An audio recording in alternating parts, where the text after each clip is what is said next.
abattoir. I'm not talking of a slaughterhouse. We have a modern abattoir in Accra, we have one in Kumasi, we need one in Tamale. What we call an abattoir, I went there, the one in Yankpala, even water was not flowing. How can you have an abattoir without, it's actually a slaughterhouse, it's not an abattoir, without water. And so we need a modern abattoir that has water, that is able to process the meat in a very hygienic manner so that we all can get healthy meat to consume. Pre-tertiary teachers, she talked about conditions of service. I've said it, that the economy is in a big mess, and so I cannot promise everybody that we're going to increase your salaries and all that. I don't want to be like those dishonest people who came and promised you heaven and said they will build factories in every district, they will build dams in every village, they will give every constituency $1 million a year. I'm not that kind of person. And so I cannot promise you that I'm coming to increase your salaries, but we've taken note of the difficulties that pre-tertiary teachers are going through.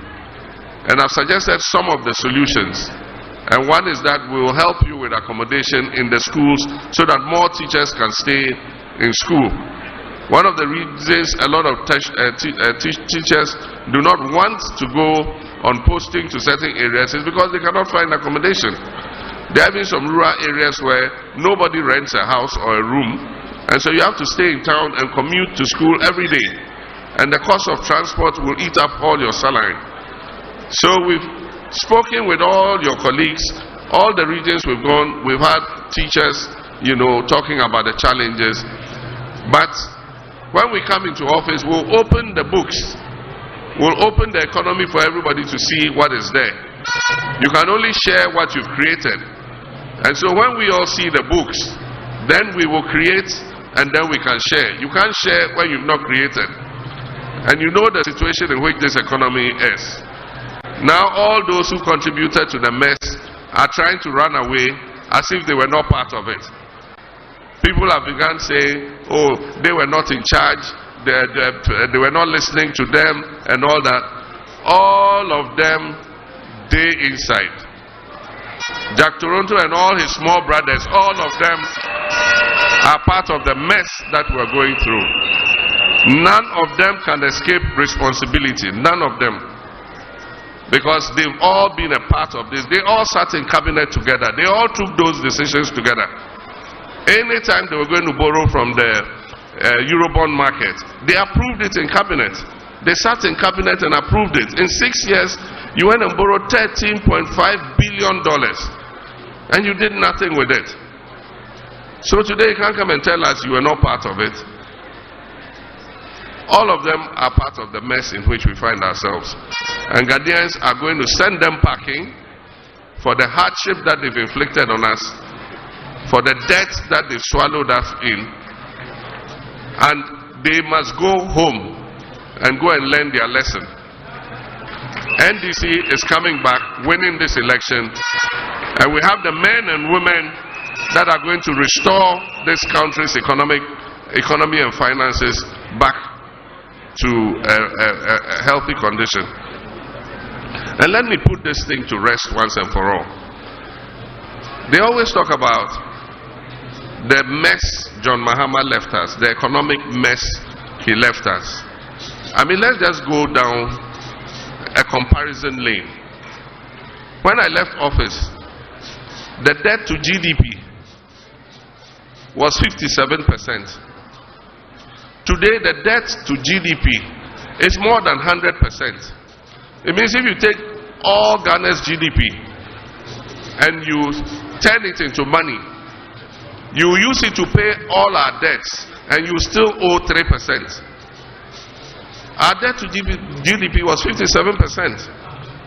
And the optimum GDP for middle income countries that is recommended by the IMF is 60%. So we're even under the recommended debt to GDP. When we left office, the budget deficit was 6.6%. Today, the budget deficit, it even went to 15%. It has now started dropping. When we left office, inflation was 15.5%. Inflation under this government went to 54%. And is only now dropping. It's about 30%. When we left office, cocoa production was 960,000 metric tons. And we went for syndication loan of $1.8 billion, brought $1.8 billion into this country. Today, cocoa production is under 500,000 tons. And when they went for syndication, they got only $800 million. At 8%, we got 1.8 billion at 2%. And so what are you talking about? You can't compare the economy under us. When we left office, we gave you 2 new oil fields. All the work that we did as NDC was with one oil field, the Jubilee field. We worked and brought the 10 field and the Sankofa field into production. And so it made oil revenues triple.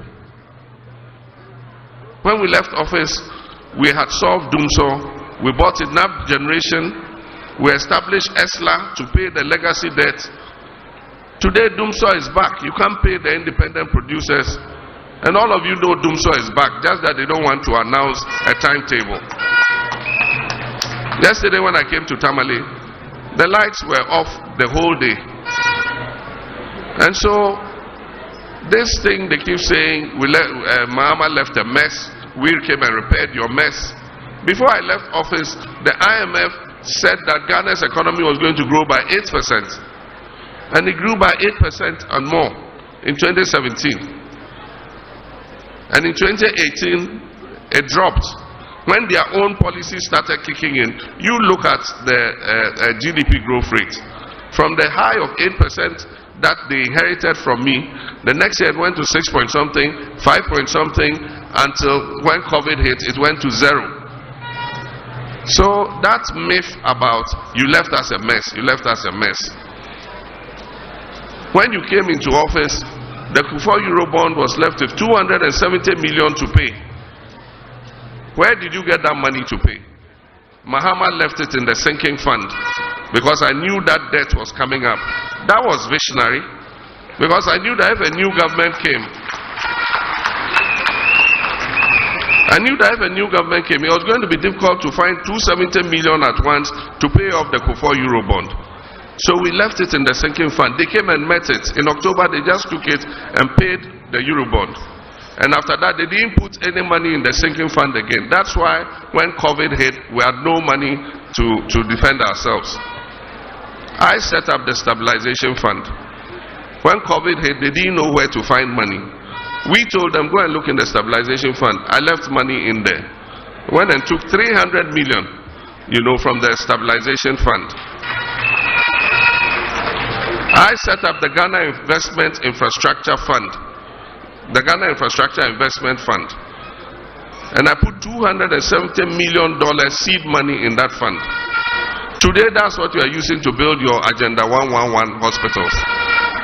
So how can I have left you a mess? They are good at propaganda. And so they just keep repeating something. Oh, we came and met your mess. We came and met your mess. In 2016, for the first time in Ghana's history, we ran the government budget without taking 1 CD from the Bank of Ghana. 0 borrowing from Central Bank. You in 2021, 42 billion, you made Central Bank print for you. The following year, 2022, 35 billion, you made Central Bank print for you. And that is why today, Central Bank is broke. Because it made a loss of more than 60 billion cedis.